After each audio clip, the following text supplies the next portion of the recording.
Read the next sentence, Taylor.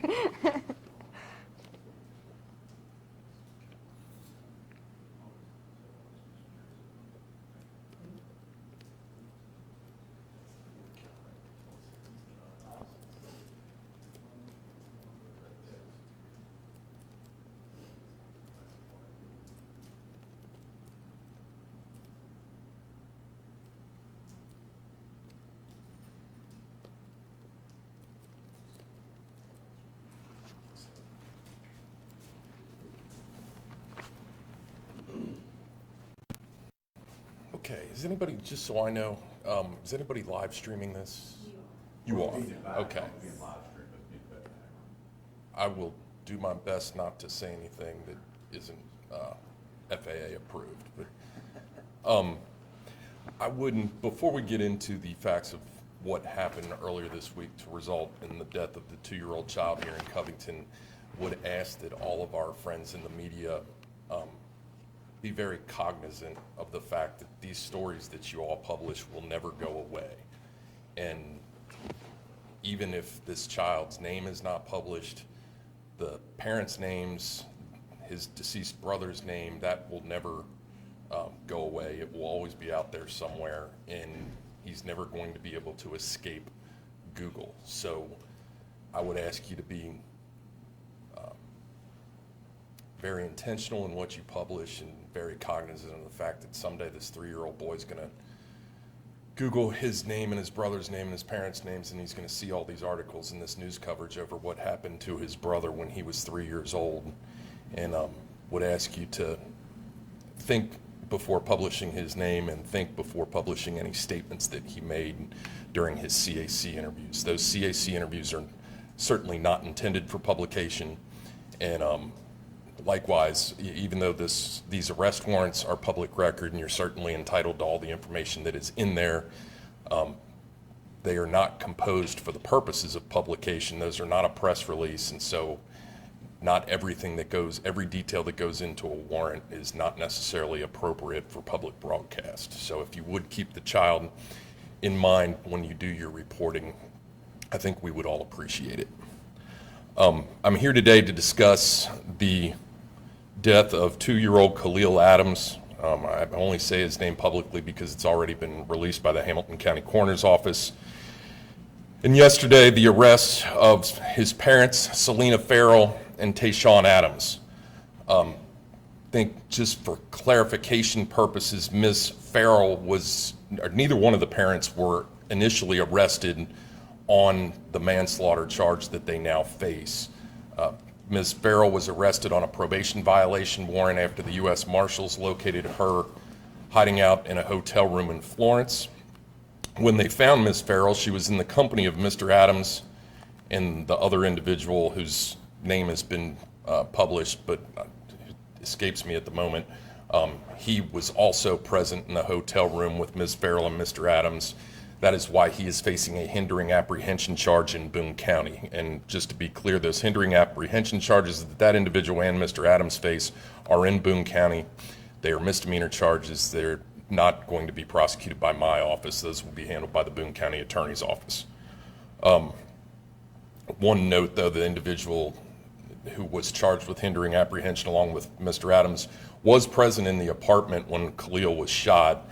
However, he was not in the same room at the time of the shooting. So he was well aware of the situation that was going on, and we believe he was well aware of the fact that Ms. Farrell was wanted at the time that he was with her in the hotel room, because everyone in that apartment knew that she had a warrant out for her arrest. Ms. Farrell now faces charges of second-degree manslaughter. That is a Class C felony in Kentucky, punishable by 5 to 10 years in the state penitentiary. Possession of a handgun by convicted felon, also a Class C felony, punishable by 5 to 10 years.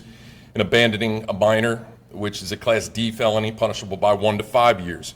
Mr. Adams is charged with manslaughter second degree, again a Class C felony, punishable by 5 to 10 years. To my knowledge, Mr. Adams does not have a prior felony conviction, and he was still on scene when police arrived, hence the reason that he is not facing the additional charges that Ms. Farrell is. I think at this point, the whole purpose of this press conference was because I was getting inundated with press requests for interviews, and I really don't, when it's a topic that garners this much attention, I don't like to give separate interviews, because then one outlet gets information that another outlet doesn't give or get, and next thing you know, I have to do repeat interviews and things like that. So thank you all for coming today and obliging me knocking this out in one fell swoop. But at this point, I will answer questions as best I can, but keep in mind that prosecutors have ethical rules about what we are allowed to discuss and what we are not allowed to discuss. I can discuss anything that's in the public record, but beyond that I am limited. So I apologize if I can't answer every question, but I will do my best to answer what I can.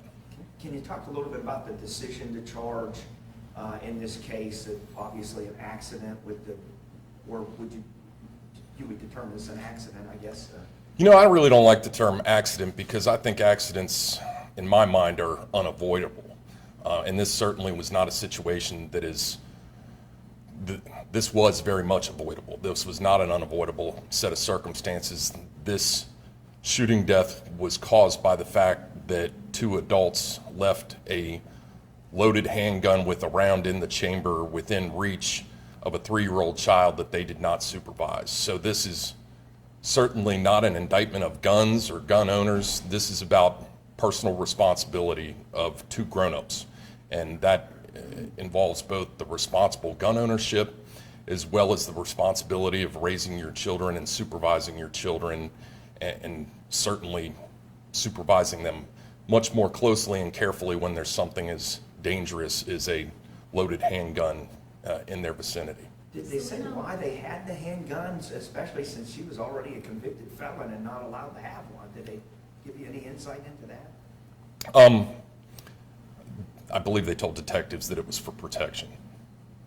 That was pretty much the extent of it. Selena, whenever you caught up with her, she had been on the run for a few days, actually. Was she in this hotel room the whole time? Any idea where she was at the time that she was? I don't. That's part of the ongoing investigation. It's not in the public record. And quite frankly, I don't know the answer to that question yet. I'm sure the detectives are looking into it. They've, I know, recovered some security video footage from the hotel to document when she arrived and when she left and when she came back, things like that. But I haven't gotten, I've been in close contact with these detectives, needless to say, over the last few days, but we haven't gotten that down into the minute details at this point in the investigation. What about conversations with her or any of the other people that have been arrested so far? Just kind of what are the things that they've said about the situation?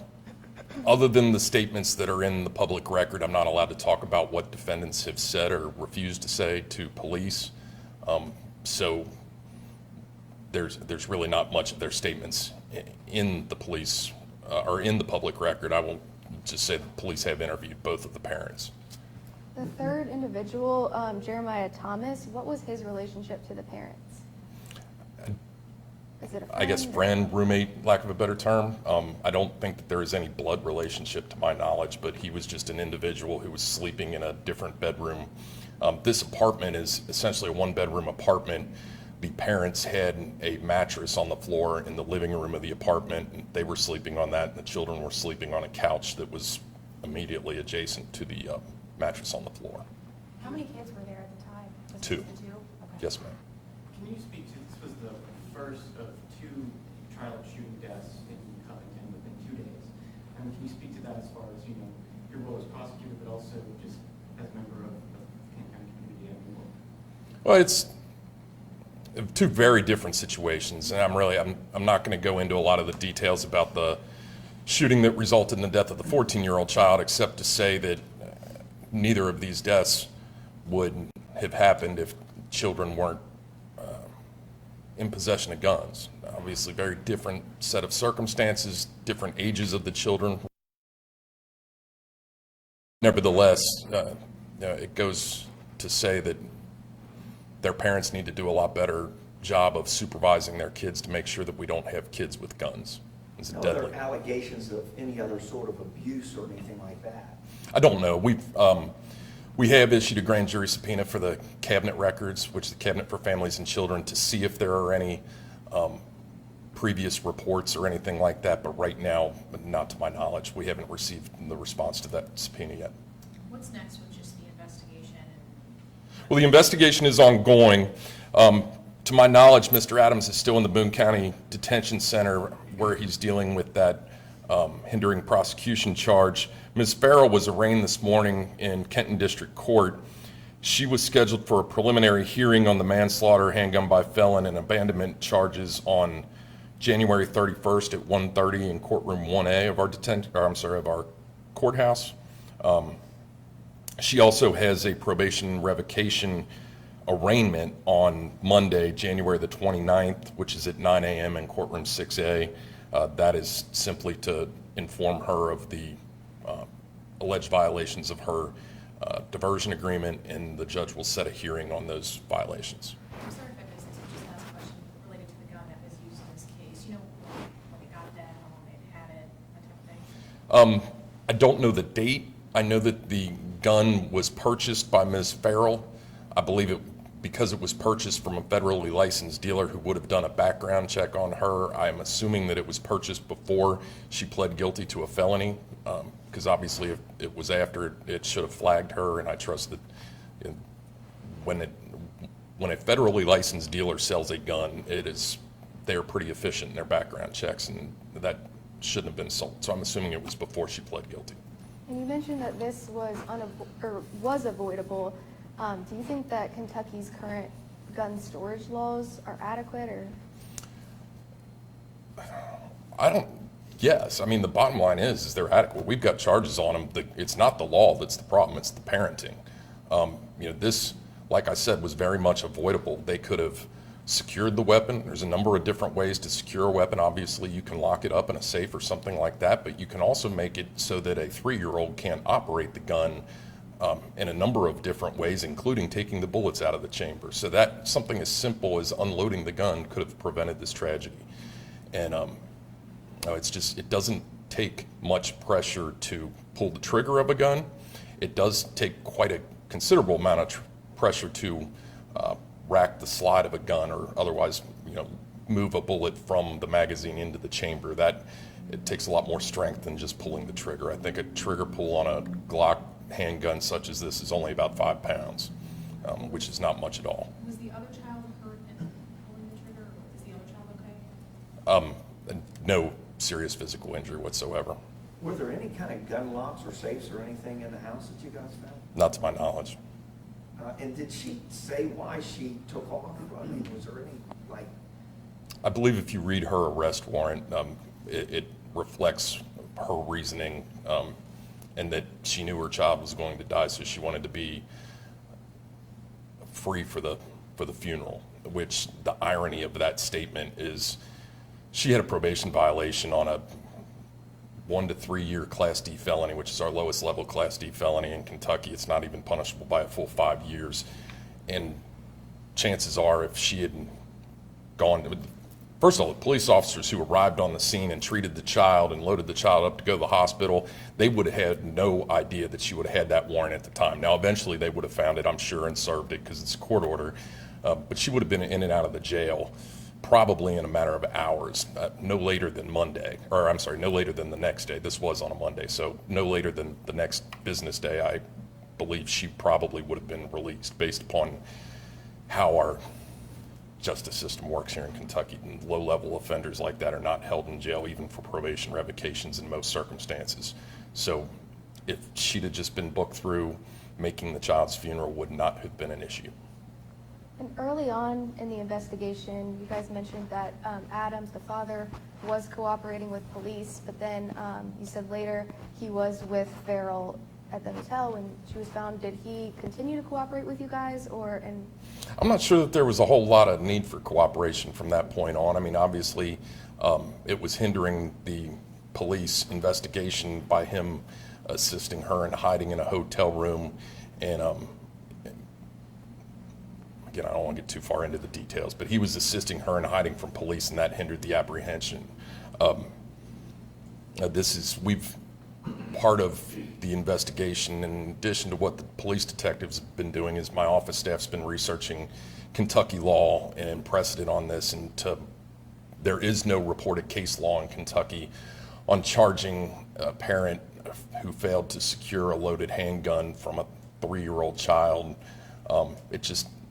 that we can find hasn't happened before. So if there has been a similar case, it doesn't come up on a Google search, it doesn't come up on a Westlaw search, which probably means it was a not guilty verdict. So this is a novel charge, but at the same time, I think by all means that we have enough evidence to sustain a conviction. And likewise, when I present this case to the grand jury, I intend to present them every level of homicide, from reckless homicide to manslaughter second degree to wanton murder, and let the grand jury decide what they think this is. So there's always a possibility the charge could go up at the grand jury level or also go down. And just so you're clear, manslaughter first degree under Kentucky law just doesn't apply to the factual situation. So I believe the options would be wanton murder, manslaughter second, or reckless homicide. I want to go just real quick. I know that you didn't want to talk on this, but just the 17-year-old suspect in the other shooting that we had this week, do you know, have they been moved out of juvenile court at this point? Have you heard anything about that? It has, no. Okay. They've just been arraigned. In the next hearing, I don't even know when the next hearing was scheduled, but they don't do transfer hearings at arraignment. Okay. I think you mentioned this at the beginning. Thomas, I know Farrell and Adams are in Kenton County Jail. Where is Thomas currently? He was booked into the Boone County Detention Center. I think he has since either bonded out or been administratively released. I don't believe he's still incarcerated. I guess I didn't see that warrant where she said she ran because she didn't want to miss the funeral as the child was injured. Did you not get it? I guess I didn't get to that part yet. Okay. So she didn't want to miss I mean, that sounds like you said, premature. The child's still injured and you're running because you don't want to miss the funeral. That sounds. Child was still alive.